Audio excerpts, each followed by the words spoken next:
So somebody once said that we are walking chemical reactors. And I was like, wait a minute, are we really though?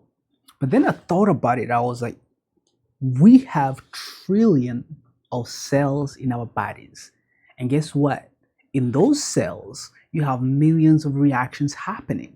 So we are really walking laboratories, because I've done science for years and years, but I've never run millions of reactions. And right now, as you watching this, that's what's happening in your body. Trillions and trillions of cells undergoing millions and millions of reactions.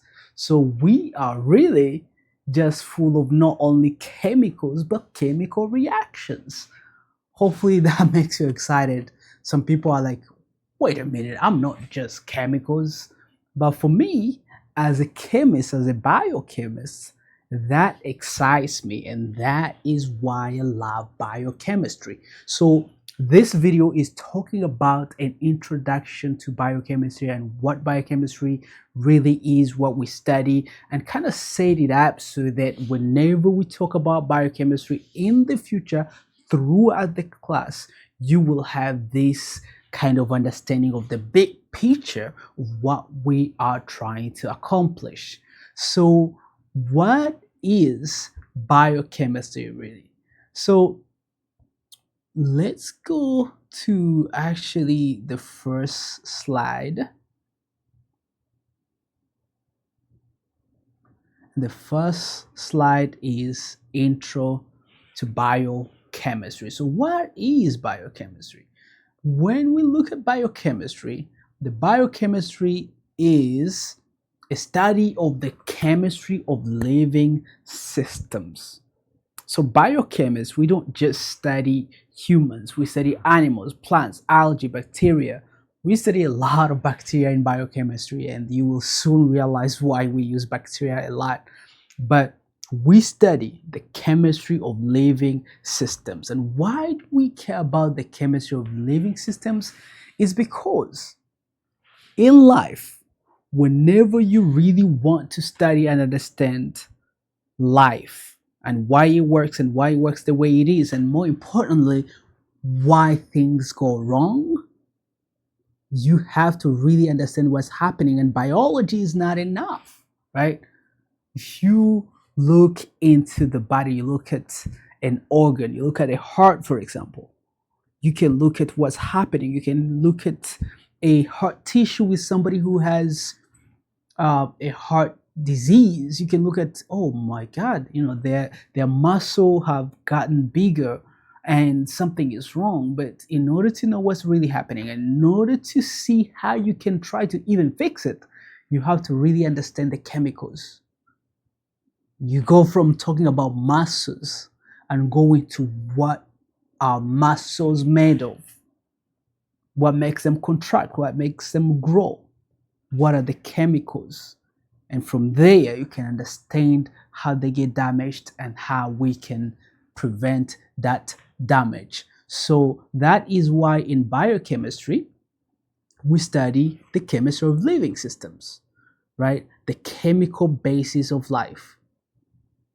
A definition that I don't really like, I'm not a fan of people saying, oh, you have chemistry and biology and then biochemistry is in the middle. It's not really an accurate definition, right? It's a kindergarten or high school definition, but for college, it's much more complex than that, right? A picture like this is kind of, I don't know if you can see that, but it's kind of a bit more accurate in that it talks about how in biochemistry you have different areas, right?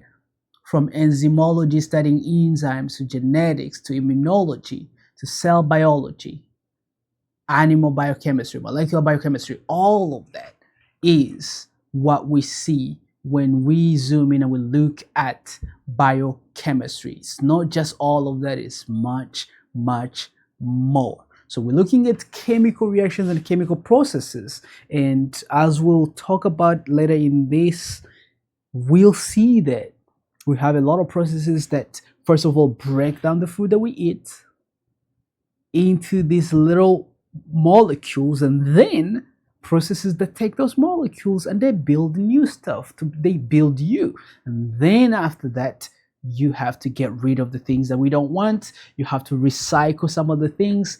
It's a whole world of reactions, and we call this metabolism, and we'll talk about this later. But speaking of living organisms, when we zoom in and we really look at chemistry and chemicals, that's when we can tell the difference between living and non-living organisms. So biochemistry is really what gives us the definition of life, right? So how would you define life? So living organisms are complex, right? So I added this here, I added this slide here to talk a little bit about levels of biological organizations, meaning that you can zoom in. So this is a zooming in that I was talking about, right? You can go from the body, the organism, to the system, right? Like a digestive system, to an organ. There's a stomach, and then to a tissue, maybe stomach lining, and then to a cell. And then from a cell, guess what? Organelle, our favorite organelle, the powerhouse of the cell, the mitochondria.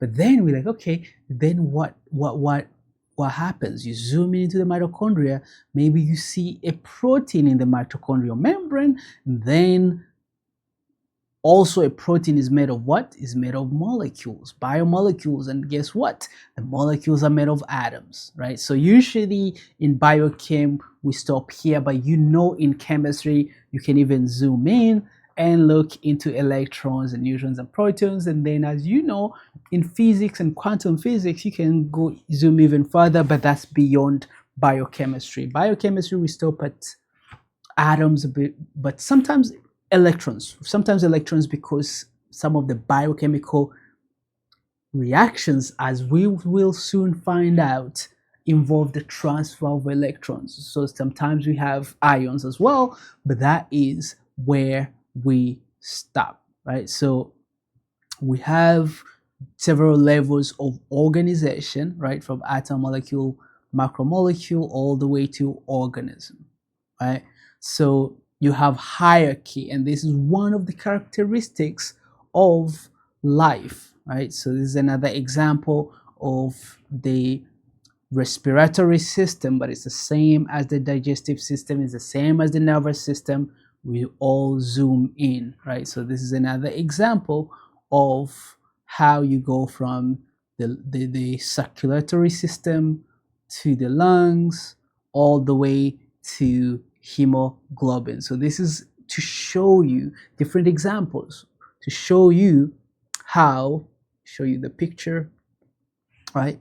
So this was the picture of the respiratory. Just realized that it wasn't showing on your end. This is the picture of the respiratory system.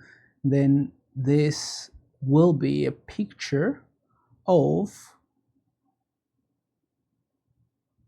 the circulatory system, right? So I'm giving you different examples of how life is super organized, right? But we'll talk soon about other characteristics of life, right? So when you zoom in though, and what biochemistry focuses on is the 4 classes of biomolecules, right? And if you've taken a biology class, you should already know about these, right? These are proteins, nucleic acids, carbohydrates, and lipids, right? So we spend a lot of time here. I've spent probably almost half of my life studying proteins, and I'm not even close to scratching the surface, right? I meet people who have spent 50 years studying proteins, and they are not even close to scratching the surface. But biochemistry studied these because these are the building blocks. I call them the building blocks of life, right? They work together to build everything that we have. And this is a kind of a classification. This is how we can classify them. But there are many other ways to classify them, but I don't even want to jump into it because we will have, each one of these is like a chapter in biochemistry. So you will get a chance to study all of this. But let's go back. These are the nucleic acid, not nucleic acid. These are the biomolecules as well. But before we go into the details about biomolecules, let's talk more about characteristics of life, right?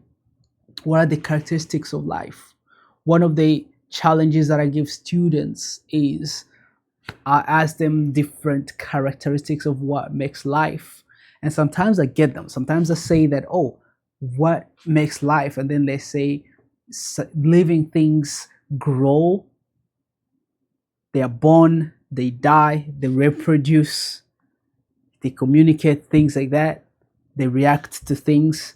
And then I tell them, like, all of those things, fire does that, but fire is not living.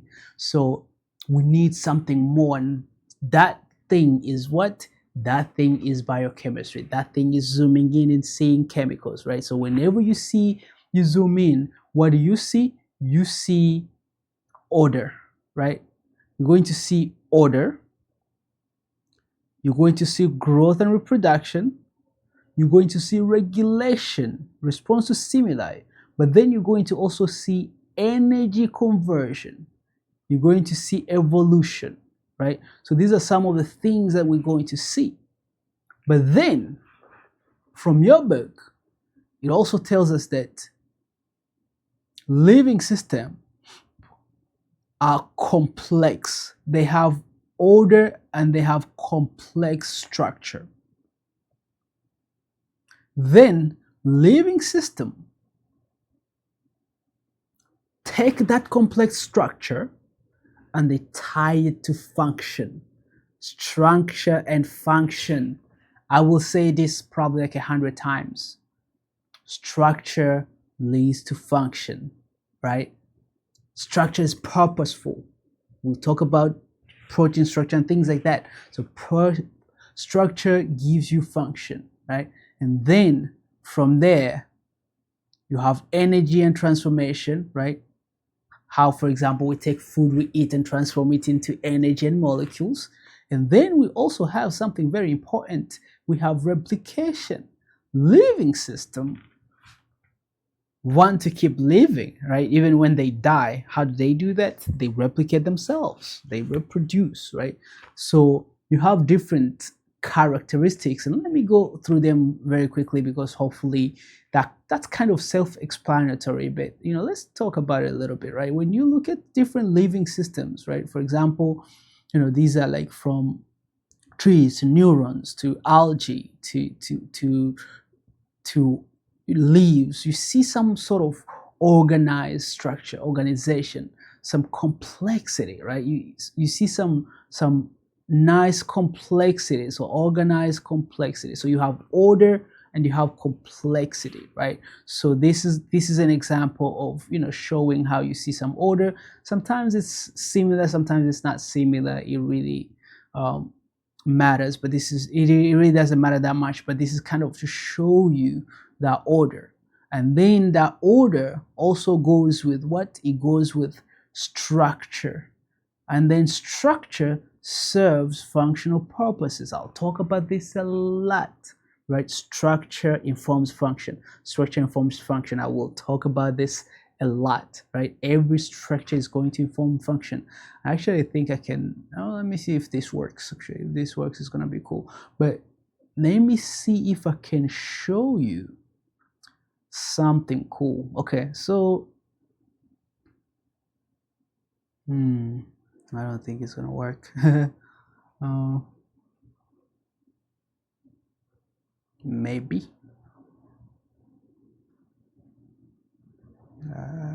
Boom. Okay. All right. Yes. Okay. I think this is gonna work. Okay. So this is the structure of a protein, right? So a protein, you can see it like this. It's a nice structure of a protein, but this is showing you, right? I can do this, right?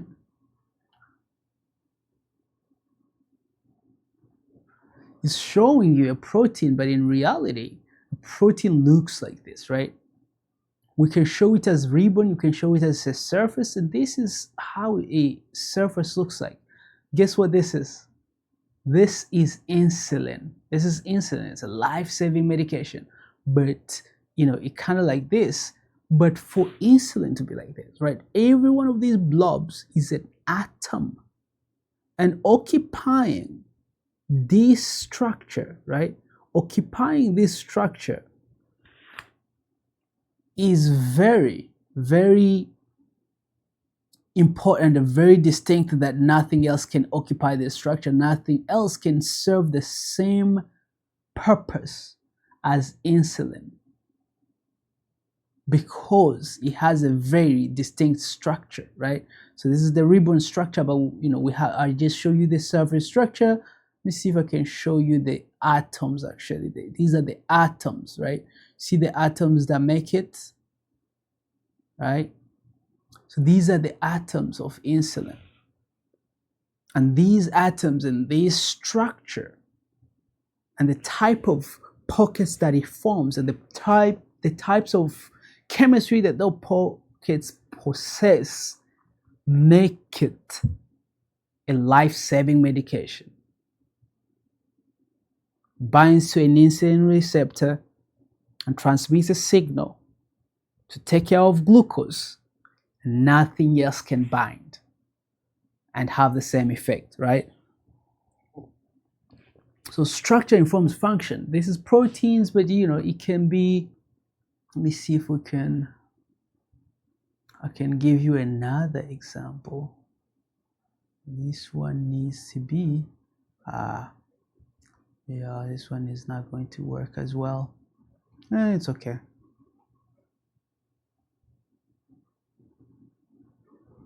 Let's see, how do we do this? I can show it to you like this, maybe. Oh, I think I got it.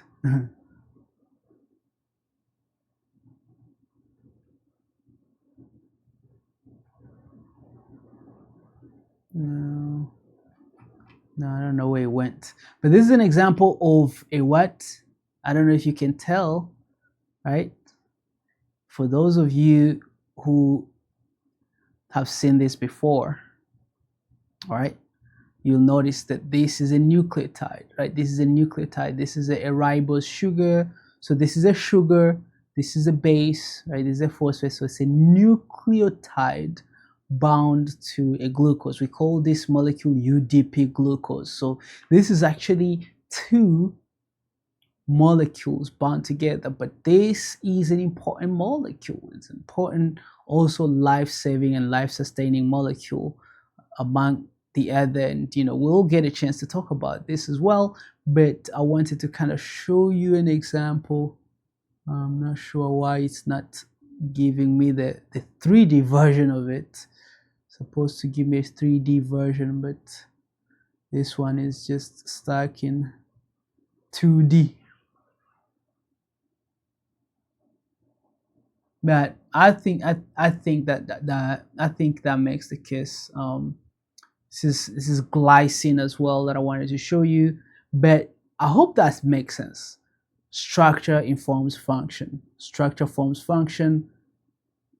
We repeat it, we keep repeating it because it's very important, right? And that's why we study structure, right? So let's go back to properties of living things, right? So another property is energy transformation, right? Energy transformation. Whenever I'm teaching a chemistry class, even when it is advanced, I remind students of the definition of chemistry, right? Chemistry is a study of matter. What is matter? It's stuff.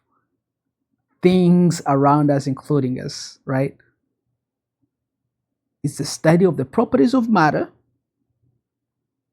chemicals, atoms, elements, compounds, but then the changes that the matter goes through, chemical reactions, right? And then number three, it is the energy that is involved in the change, the energy that is produced or consumed through those reactions, right? Energy transformations, that's another thing that we're going to spend a lot of time on, right? So that's another property of matter. So let me show you kind of a teaser of our energy molecules, right? So remember, in biology, you will say, oh, energy is added here. But in chemistry, in biochemistry, what is energy? What do you mean by energy? What carries energy? Do you know what carries energy? I'm pretty sure you know, right? Think about it. ATP, right? ATP, that's right. ATP carries energy. So ATP is this. This is ATP, right? Adenosine triphosphate, right? So this is an energy rich molecule. So why do we call it an energy rich molecule, by the way? We call it an energy rich molecule, right? Because when it breaks, it releases energy, right? Think of a rubber band that has tension on it. A rubber band that has tension on it. If you cut it, what happens? Boom, right?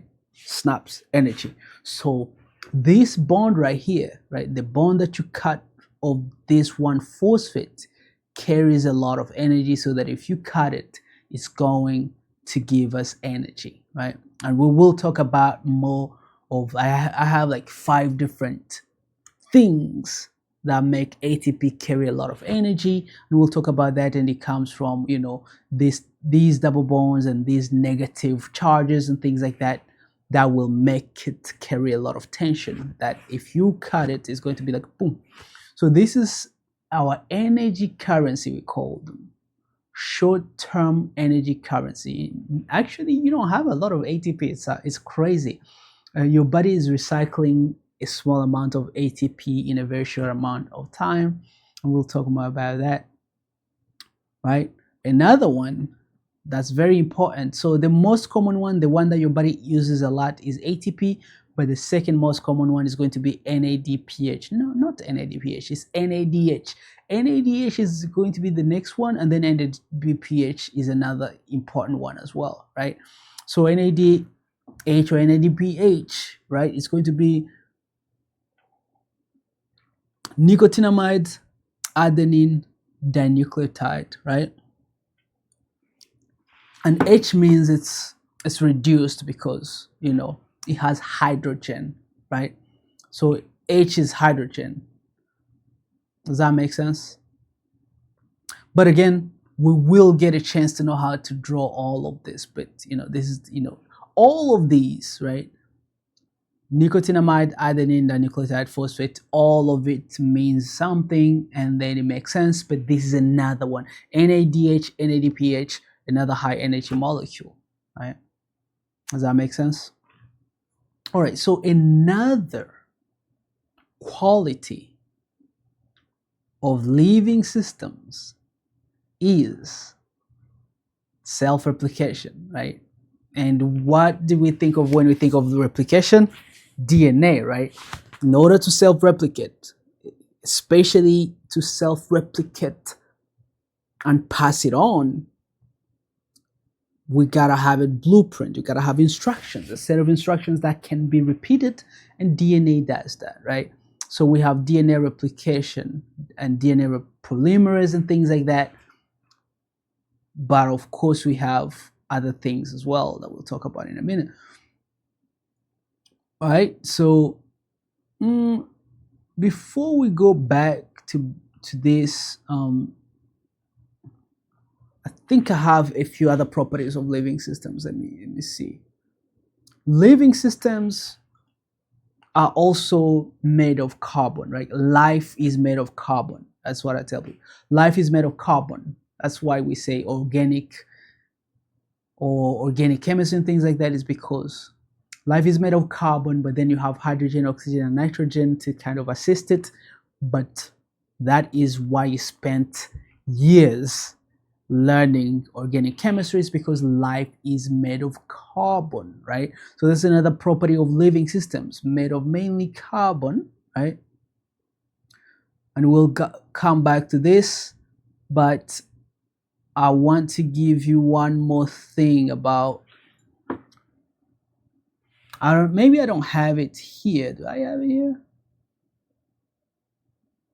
Maybe not, but in addition to the life is made of carbon, another property of living systems that I want you to know is that living systems have these biomolecules, and these biomolecules have directionality, right? They have directionality, meaning that, I guess it can be classified in order and complexity, but they have order.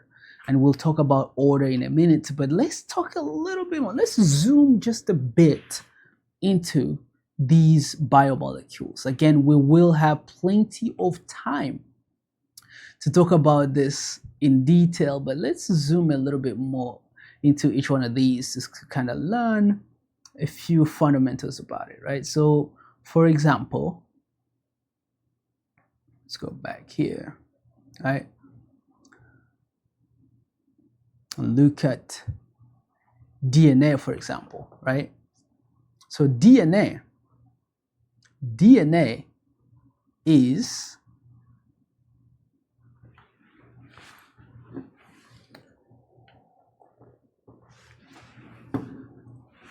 a biomolecule, but it's huge, right? DNA is huge. DNA is long, and it's made of alpha helices and beta sheets and stuff like that, things like that, right? In fact, it's going to be coiled, right, into things that we call, everybody remember what those are from your biology classes?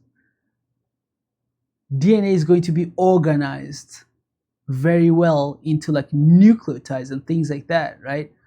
So DNA is like that, but when you zoom in, you should be able to see these single nucleotide, right? So for each one of these biomolecules, I really want you to know this, right? This is like, goes without saying, you definitely gotta know the unit, the repeating unit, the monomer, we call it, because these are polymers, right? Polymers, they are polymers, but they are made of units of monomers, right? The monomer, when it comes to nucleic acids, is a nucleotide, right? This is ATP. I'm showing you ATP. Funny enough, ATP is another form of nucleotide as well. It's just a special nucleotide that's involved in energy rather than forming DNA, which is pretty cool, but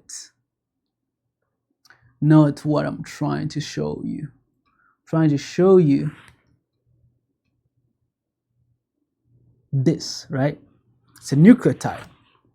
A nucleotide is made of what? Is made of a ribose sugar, is made of a phosphate, is made of a base, right? So depending on what the ribose is, you have DNA or RNA, and then depending on what the base is, you have ATCG. And that ATCG, they will have a long chain of A, T, B, C, C, G, A, and that long chain, ladies and gentlemen, is all there is to life. Contains all of the information to make you and me and animals and trees. It's just one long chain of information that comes from what? The difference on these little chemicals. And that information, guess what happens to it? It's translated into RNA, right? But the way it's built is it's an important reaction, right? So if you take one nucleotide, you add another nucleotide, what do we get? You get a dinucleotide that is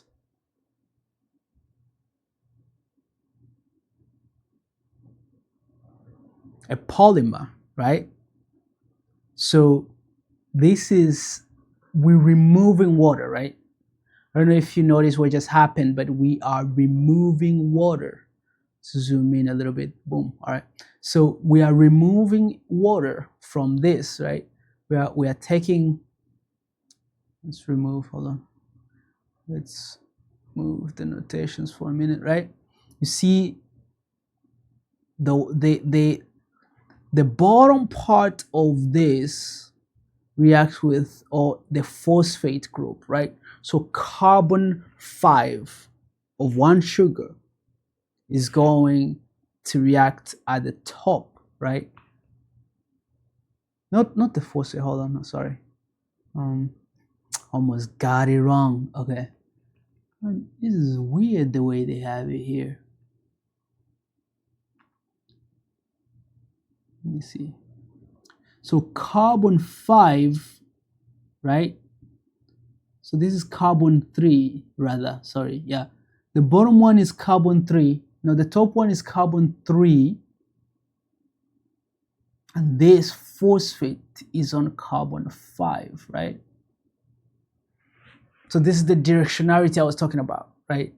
But we have OH and OH, we remove water, and then we have a covalent bond right there, right? And then we keep going and keep going. But guess what? As we will learn, this is not done like this, right?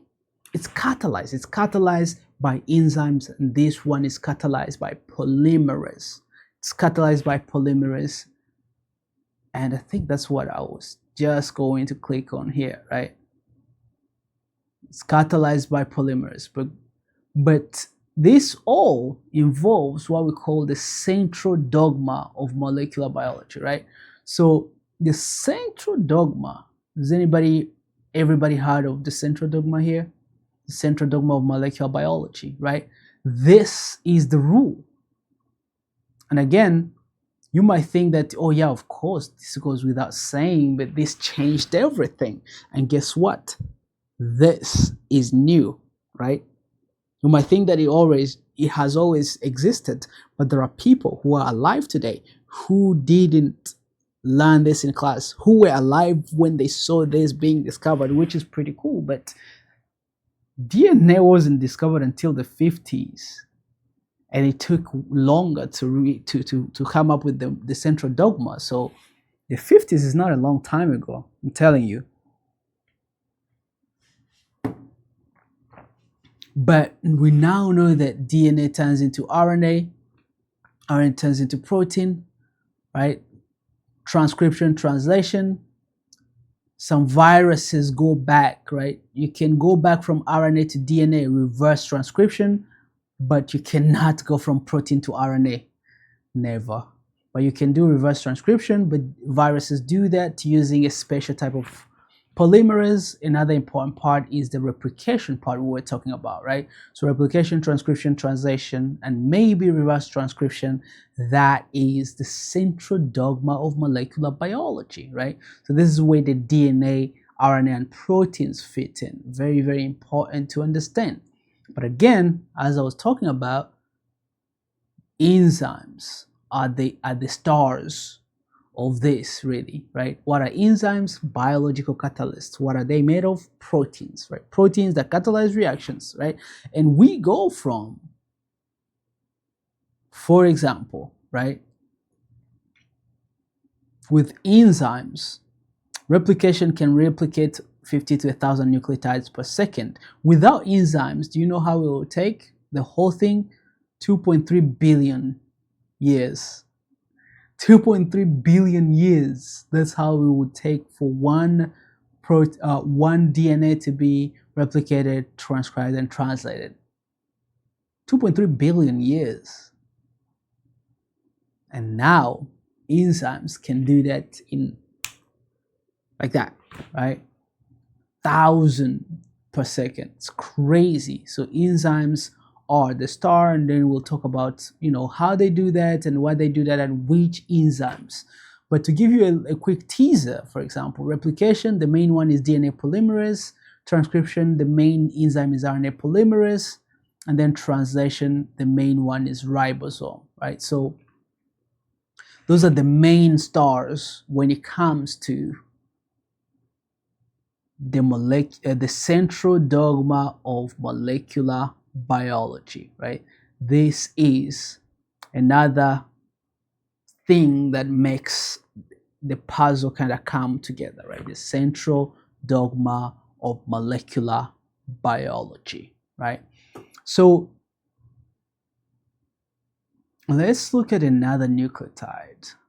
Another one is the one that we were looking at earlier, and this is protein, right? I was showing you protein earlier, right? And I think I was showing you insulin, right? Insulin, you see how insulin is a protein, right? That comes first as a surface, right? Protein is a blob. Actually, insulin is not an enzyme. It's a protein, but it's not an enzyme. And we'll talk about different types of protein. But it's a blob. It's a thing that does something or binds somewhere. But then when you zoom in, you're like, oh, okay, it's actually atoms. It's just that atoms are not these little sticks that we draw them out to be. They occupy these surfaces, right? These van der Waals surfaces. That's why, we learned about orbitals and things like that, because atoms, and electrons are actually like solid. This is how, we make solids out of atoms and electrons. And then you have, secondary structure that they start to make this type of, little helices and stuff like that. This is a protein. But then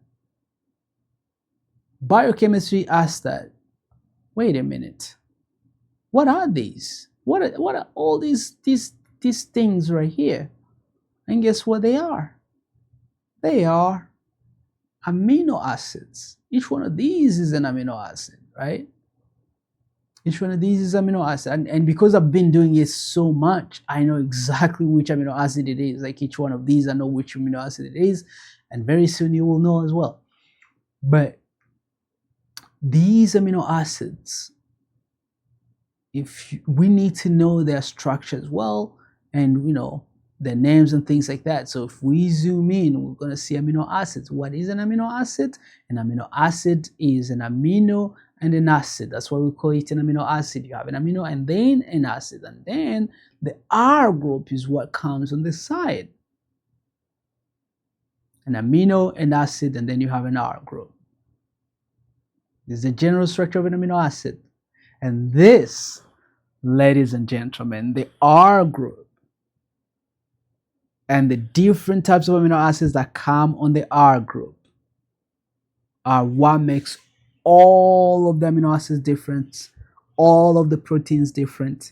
And then because the proteins are basically the manifestation of what we see in the central dogma, right? Then the R group is one of the most important things that give differences in living organisms, right? Which is crazy. So what's in the R group? It's an amino acid. We call it a side chain, right? So you have an amine group, a carboxyl group, and then a side chain or a functional group. So R group can be one of the 20 amino acids, right? So these are the 20 most common amino acids, and we'll talk more about that. We have a whole chapter about it, but these are 20 most common amino acids. You have different amino acids. They give you different structures depending on their sequence, right? Sequence will give you that structure. That is how amino acids come together to give you a certain structure, right? So we'll talk more about that. But that is proteins, right? So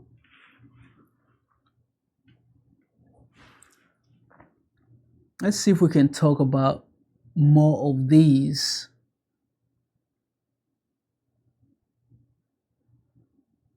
biomolecules, right?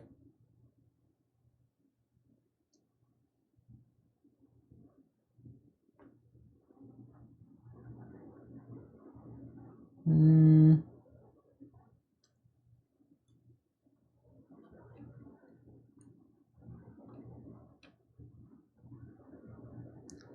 okay, I don't have it on the slide, but I can talk a little bit about the other biomolecules. The other two biomolecules, they are sometimes ignored when people are teaching them, but they are just as important. And these are sugars and lipids, right? Sugars and lipids. These are super important in that some people think, for example, that, oh, yeah, sugars are, they give you energy. No, no, no. Yes, they give you energy, but they give you much more than that, right? So sugar, we use it as a direct source of energy and we metabolize it. And therefore, because of that, a lot of diseases are actually diseases of sugar metabolism, at least diseases in the modern age. But you will also see sugars on the surfaces of cells. You will also see sugars. For example, the fact that your blood is A, B, or AB has to do with the sugars, right? Sugars are involved in messengers. So sugars are super important, and so are lipids, right? Lipids, we see them in the membrane, right? In the cell membrane, but we also see them as messengers, right? We see them as hormones. Hormones are lipids and things like that. So these biomolecules, all of them are building blocks of life. So hopefully I've made a case good case in that these are building blocks of life. They are super important, right? So I guess the last point that I can talk about can be the point that we already talked about, right? Which is the fact that we are made of carbon, right? Our body is made of carbon. So why are we made of carbon? And why is carbon the molecule of choice for nature, right? I can ask you, why is carbon the molecule of choice for nature to build living organisms, right? Because, for example, if you look into your body, you'll see that we have, well, by mass, actually, oxygen will be more. Why would oxygen be more? Anybody think of why oxygen will be more by mass in your body? Because you are made of water. You are made of mainly water. That's why. But for the actual physical things, if you disregard water, carbon will be the main one. Water is the solvent. Water is the solvent of life, but the solutes, the things, the swimming in the solvent, are organic based or carbon based, right? So, but your body will be 65 to 80%, to 70% water. Then you have carbon, hydrogen, nitrogen, and then you're gonna have calcium, phosphorus, and other trace elements and things like that, right? But if you look at even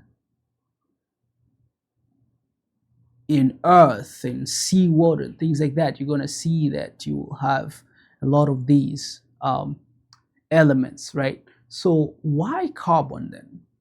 Why are these? Why is life? By the way, kind of like a way to tie this into this, and the reason why you guys studied organic chemistry a lot is because when we say life is based on carbon, is because life is based on the four biomolecules. And when we draw the four biomolecules, you see that the skeleton is made of carbon. There might be some other things on the side, but the skeleton of an amino acid is made of carbon. The skeleton of a protein is made of carbons, right? Same with DNA, same with sugar, same with lipids. It's made of carbon.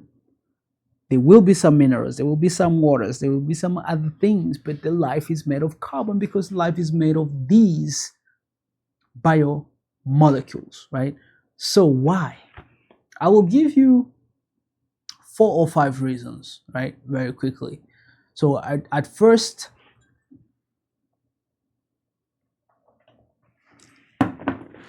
it's the bonds, right? The bonds and bond energy, right?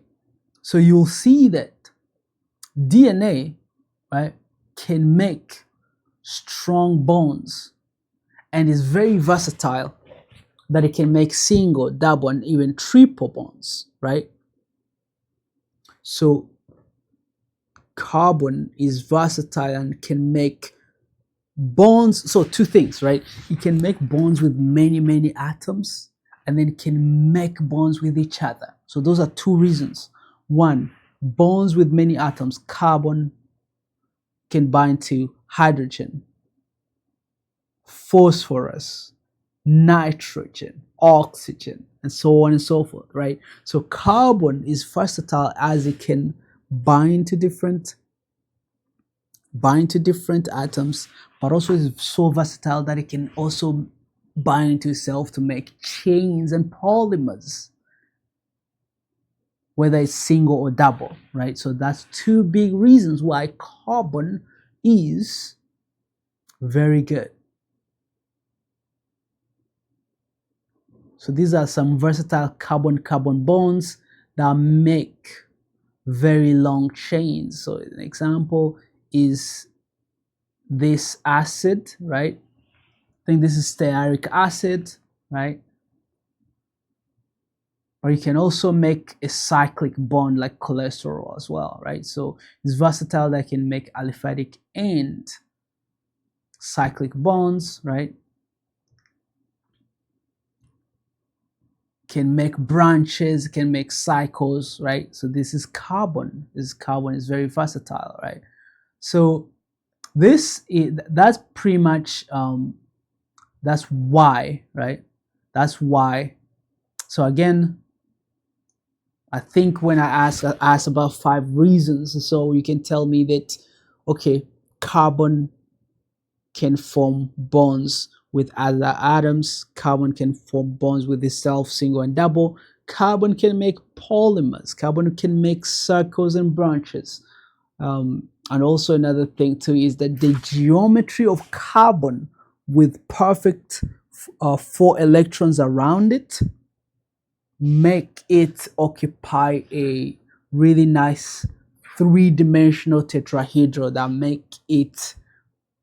make it possible for things to be 3-dimensional, right? Because if it was flat, like a benzene ring, then you wouldn't have shape. Things wouldn't have shape, right? You wouldn't have things like this protein that has different shapes, right? Because you have turns and different things. So use those reasons as to why carbon is a good molecule of choice when it comes to life and living organisms. But I think this is a good place to stop. I think we have covered just plenty, and hopefully, I have made a case for biochemistry and why it is crucial and why it is essential. And hopefully, I've given you a big picture of what we're trying to do in biochemistry when it comes to studying things from big to really small, so that we can understand reactions that happen, and then add the central dogma of molecular biology so that it can kind of reveal what's happening. And then another part of the equation that I talked about but not too much is these 4 biomolecules also correspond to the food that we eat and why we eat it, right? That's why you need your proteins and your fatty acids and your carbs, right? Because they will be broken down and be used to build all these biomolecules that end up building your cells, right? They end up building your biomolecules. They build your organelles. Organelles build cells. Cells build tissues. Tissues build organs. And then organs build systems, and they build you. All right. So, and that is happening not only in one cell, but it's happening in trillions of cells in billions of people around the world. And that is why I love biochemistry. But that is enough for today.